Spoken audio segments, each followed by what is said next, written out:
Good morning everyone, welcome to study with Aastha YouTube channel. यदि आप channel पर पहली बार विजिट कर रहे हों तो चैनल को सब्सक्राइब ज़रूर कर लीजिए, साथ में बेल आइकन को प्रेस कर लीजिए ताकि हमारी सभी वीडियो के रेगुलर नोटिफिकेशन आपको मिलते रहें। आइए आज के समाचार पत्रों पर डालते हैं एक नज़र। प्रदेश में आने वाले हर प्रवासी कामगार को रोजगार देने के लिए आयोग बनेगा। मुख्यमंत्री योगी आदित्यनाथ ने रविवार को बताया कि माइग्रेशन कमीशन यानी प्रवासी आयोग के जरिए कामगारों को हुनर के मुताबिक प्रदेश में ही रोजगार व मानदेय दिलाया जाएगा। इस आयोग के माध्यम से श्रमिकों की सामाजिक भागीदारी भी सुनिश्चित की जाएगी। मुख्यमंत्री ने रविवार को टीम 11 की बैठक में ये निर्देश दिए। उन्होंने कहा कि अब दूसरे राज्यों को यूपी से श्रमिकों को ले जाने के लिए सरकार की अनुमति लेनी जरूरी होगी। मुख्यमंत्री ने कहा, दूसरे राज्यों में प्रदेश के श्रमिकों की दुर्गति के कारण सरकार ने यह निश्चित किया है। सूत्रों ने बताया कि प्रवासी आयोग रोजगार के लिए सभी विभागों से समन्वय स्थापित करेगा, जरूरी दिशा निर्देश और समीक्षा करेगा।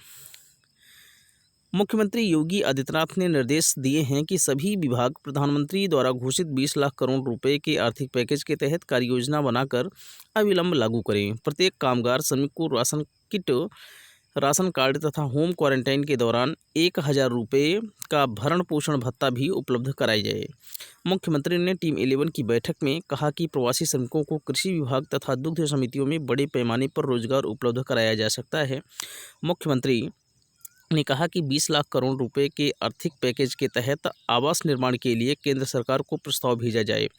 उन्होंने इस पैकेज में किराए का मकान देने की योजना को भी शामिल करने के लिए कहा। उन्होंने कहा कि पीएम आर्थिक पैकेज के तहत उत्तर प्रदेश को पूरा लाभ मिल सके, इसके लिए कार्य योजना बना ली जाए। देश में कोरोना संक्रमण के मामले में लगातार हो रहे इजाफे के बीच केंद्रीय स्वास्थ्य मंत्री डॉक्टर हर्षवर्धन ने रविवार को दावा किया कि भारत ने सही वक्त पर लॉकडाउन लागू कर साहसिक कदम उठाया। इससे संक्रमण की रफ्तार थमने में मदद मिली। दूसरे विकसित देशों ने फैसला लेने में कई दिन बर्बाद किए थे। स्वास्थ्य मंत्री ने कहा कि लॉकडाउन से पहले भारत में कोरोना मरीजों की संख्या 3.4 दिनों में दोगुना हो रही थी। आज 13 दिनों में से ज़्यादा वक्त में मामले दोगुने हो रहे हैं। लॉकडाउन और इसके सभी दिशा निर्देशों ने शक्तिशाली सामाजिक वैक्सीन के रूप में काम किया है। कोरोना संकट को देखते हुए देश में 25 मार्च से लॉकडाउन लागू किया गया था। स्वास्थ्य मंत्रालय के मुताबिक देश में 24 घंटों में सर्वाधिक 6,767 नए मामले सामने आए तथा 147 लोगों की मौत हुई है।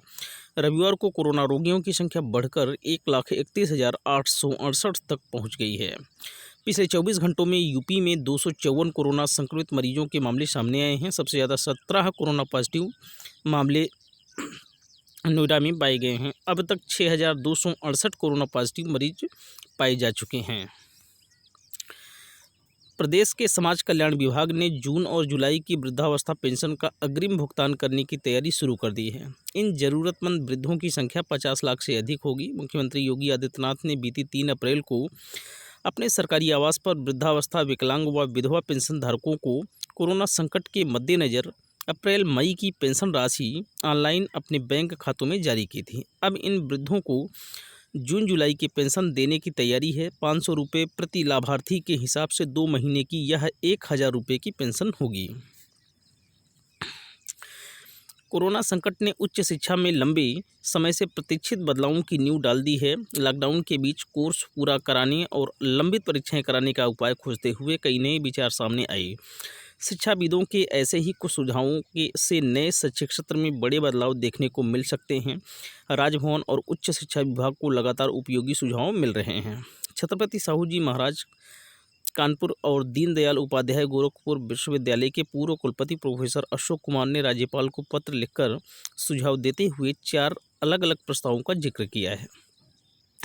उन्होंने इन सुझावों पर विचार करते हुए सभी राज्य विश्वविद्यालयों के लिए समान मार्गदर्शिका जारी करने का अनुरोध किया है। उनके चारों प्रस्तावों में हर तरह की परिस्थितियों के मुताबिक पढ़ाई और परीक्षा का मॉडल बताया गया है। उनके इन सुझावों से उच्च शिक्षा के क्षेत्र में सुधारों को व्यापक फलक उपलब्ध करा दिया है। दीनदयाल उपाध्याय गोरखपुर विश्वविद्यालय के कुलपति प्रोफेसर वी.के. सिंह ने अगले सत्र में परीक्षा प्रणाली में ही आमूलचूल परिवर्तन का सुझाव दिया है। उनका कहना है कि सतत मूल्यांकन की प्रणाली अपनाई जानी चाहिए, जिसमें केवल 20% अंकों के लिए ही वार्षिक परीक्षाएं हों।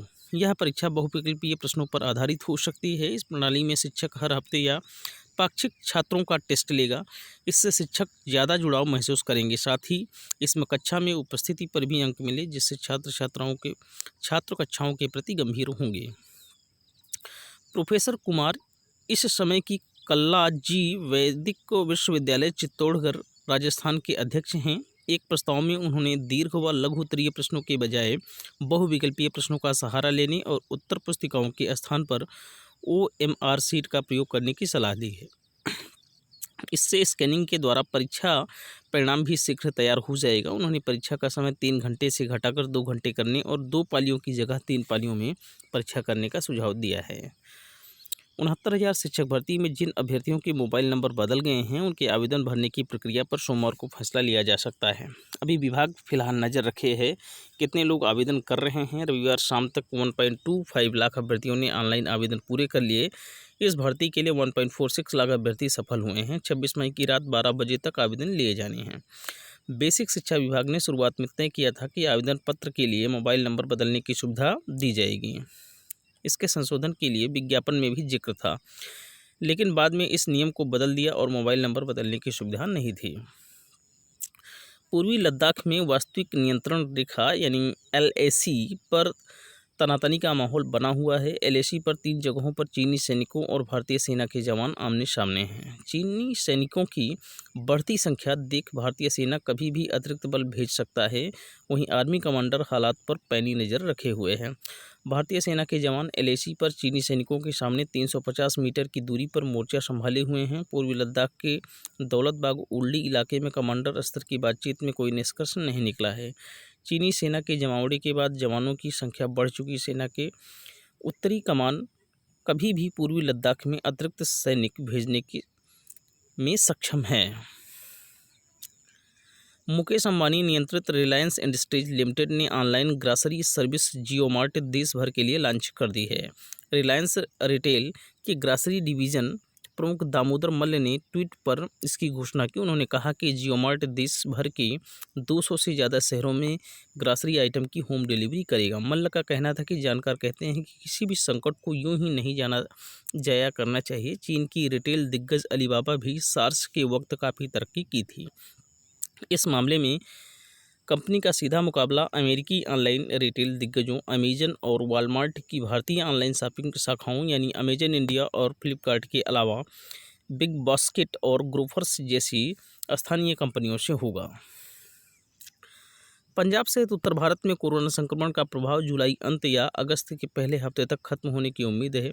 बठिंडा स्थित पंजाब केंद्रीय विश्वविद्यालय यानी PCU और हिमाचल प्रदेश विश्वविद्यालय HPU शिमला के एक संयुक्त अध्ययन में यह दावा किया गया है। इस स्टडी के लिए सस्केप्टिबल इन्फेक्टेड रिकवर्ड मॉडल इस्तेमाल किया गया है। इसमें अति संवेदनशील मामलों, संक्रमित मामलों और ठीक हुए मरीजों के आंकड़ों का अध्ययन किया जाता है। इसके अनुसार जून के दूसरे हफ्तों में पंजाब में संक्रमितों की संख्या चरम पर जाकर कम होने लगेगी। यह संख्या 10 जून तक न्यूनतम 2,548 से लेकर अधिकतम 4,708 तक रह सकती है। गर्भाधार लिपुलेख सड़क निर्माण से तिलमिला रहा नेपाल सीमा पर बॉर्डर आउटपोस्ट BOP की संख्या बढ़ाने में जुट गया है। एक पखवाड़े पहले तक पिथौरागढ़ जिले से सटी सीमा पर मात्र एक BOP थी। अब इनकी संख्या बढ़ाकर 4 हो गई है। इसके अलावा 5वीं पोस्ट भी तैयार है। इस पोस्ट के उद्घाटन की औपचारिकता पूरी करनी शेष है, जबकि 6वीं BOP प्रस्तावित है। साथ ही सीमा पर 11 चेक पोस्ट भी बनाए जा रहे हैं। इसमें से 8 नेपाल का दार्चुला और 3 बड़ी बैतडी जिले में होगी। पिथौरागढ़ जिले की सीमा से नेपाल के 2 जिले दार्चुला और बैतडी जुड़े हैं। हफ्ते भर की तल्ख बयानबाजी के बाद नेपाल की ओर से खास संबंधों को कायम रखने की इच्छा जताने वाला बयान आया है। विदेश मंत्री प्रदीप कुमार ग्यावली ने कहा है कि नेपाल के भारत के साथ खास और नज़दीकी रिश्ते हैं। उन्हें विश्वास है कि कालापानी का मसला दोनों देश आपसी बातचीत से सुलझा लेंगे।